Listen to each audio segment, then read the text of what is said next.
KCRA 3's Carolina Estrada at Sierra at Tahoe. She's been getting slammed by both the snow and the wind. Carolina?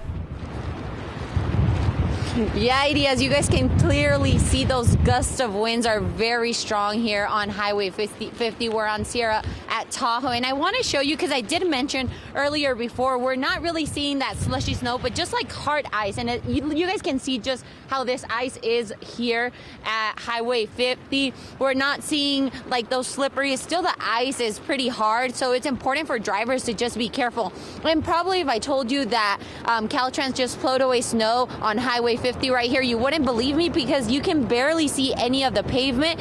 Even though these conditions are pretty bad right now, you can still see these people traveling up to the Sierra. But anyone that wants to head up needs to have their chains, so those chain controls are in effect from Khyber's all the way to Myers, and it's important for people to just be prepared for these conditions. And also that low visibility that you can probably see, and at some point you can probably hear those winds too right now. They're very strong winds, which are creating those low visibility for drivers, so it makes it difficult for them to drive. So definitely these conditions are just getting worse, so it's important for people to just avoid travel at the moment, and if they have to travel, then to carry those chains and just be prepared. We're going to continue tracking these conditions because they are expected to get worse, and we'll make sure to keep you updated if anything changes.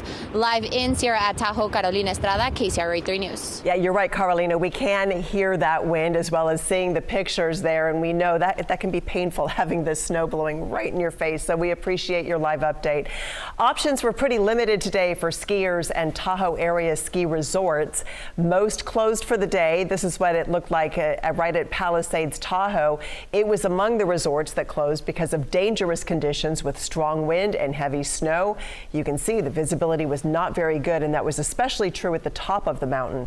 Skiers and boarders should keep an eye on the ski resort websites to find out when they will be open.